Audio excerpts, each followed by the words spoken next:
Assalamualaikum warahmatullahi wabarakatuh. Perkenalkan nama saya Aisyah Aziza dengan NPM A1G024122. Baiklah, di sini saya akan menjelaskan materi tentang materi KB2 mengenai dimensi capaian pembelajaran. Yaitu ada beberapa pengantar. Yang pertama itu capaian pembelajaran bukan sekedar mencantumkan apa yang mahasiswa atau siswa harus ketahui atau bisa lakukan setelah belajar, melainkan harus lebih dari itu. Capaian pembelajaran harus mencerminkan perubahan nyata dan menyeluruh pada siswa ataupun mahasiswa, baik dari segi pengetahuan, keterampilan, sikap, dan cara berpikir. Yang kedua yaitu menentukan arah pengajaran, apa yang harus diajarkan dan bagaimana pengajarannya, serta menyusun evaluasi, yaitu bagaimana menilai hasil belajar dan melakukan refleksi, mengevaluasi, yaitu apakah proses belajar sudah berhasil ataukah perlu diperbaiki.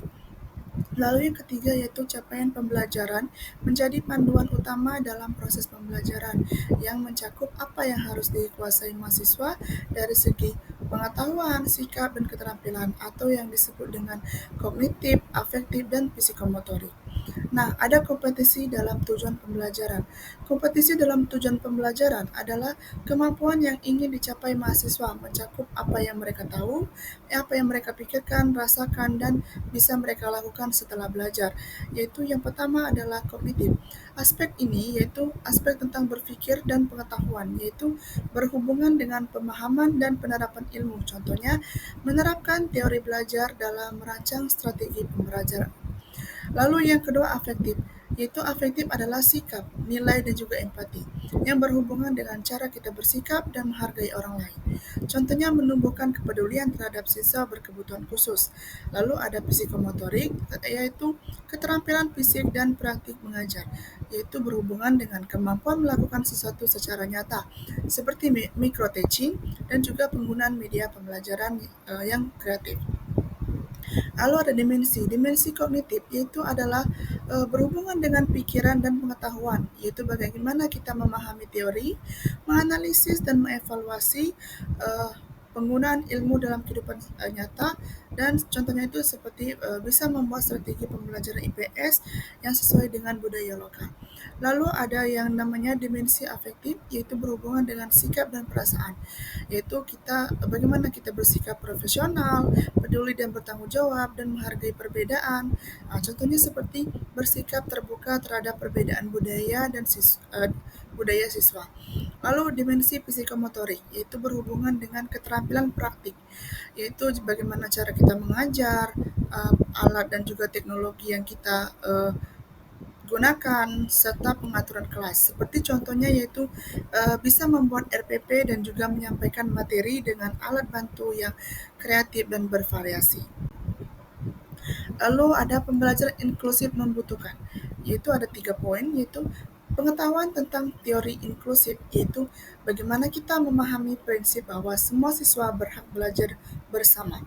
Lalu yang kedua adalah sikap empatik, yaitu mampu memahami dan peduli pada perbedaan kebutuhan atau latar belakang siswa. Lalu yang ketiga, keterampilan merancang aktivitas yang accessible, yaitu mampu membuat kegiatan belajar yang bisa diikuti oleh semua siswa tanpa terkecuali, misalnya dengan menyesuaikan media, waktu, dan juga cara belajar. Lalu ada dimensi kemampuan guru EPS berdasarkan KKNI level 6, yaitu ada aspek pengetahuan, penguasaan konten, dan pemahaman kritis, yaitu eh, kita harus menguasai ilmu sosial, yaitu sebagai guru IPS harus menguasai konsep, teori, dan prinsip dari berbagai bidang seperti sejarah, geografi, ekonomi, dan sosiologi. Terus juga peran guru IPS itu sebagai content expert, yaitu guru harus menguasai materi IPS dan bisa mengaitkannya dengan isu lokal dan kehidupan sehari-hari siswa. Lalu sebagaimana eh, guru yaitu sebagai introductional designer for civic kompeten, yaitu guru harus merancang pembelajaran yang membantu siswa menjadi warga negara yang kritis, peduli, dan bertanggung jawab. Lalu pada aspek sikap, pembentukan karakter dan etika profesional. Guru harus menunjuk etika, bertindak jujur, adil, profesional, bertanggung jawab secara sosial, peduli terhadap lingkungan dan masyarakat, menghargai keberagaman, dan menerima perbedaan budaya, agama, dan latar belakang siswa. Lalu guru harus menciptakan yaitu culturally responsive educator, yaitu guru yang menghargai keragaman budaya akan menciptakan kelas yang ramah dan inklusif.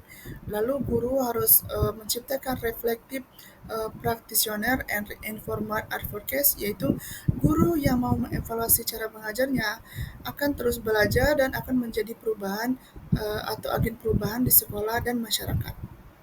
Lalu ada keterampilan kompetisi profesional dan adaptasi abad ke-21, yaitu terbagi menjadi dua, yaitu ada keterampilan umum, yaitu keterampilan umum yang dibutuhkan pada abad ke-21 seperti berpikir kritis, komunikasi, kolaborasi, dan literasi digital.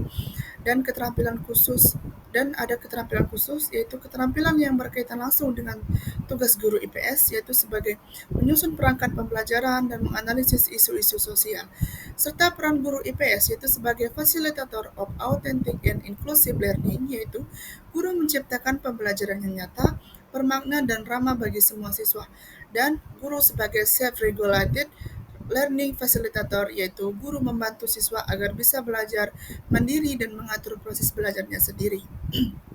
Lalu kesimpulan dari materi pada dimensi capaian pembelajaran yaitu adalah pemahaman terhadap dimensi capaian pembelajaran sangat penting bagi calon guru.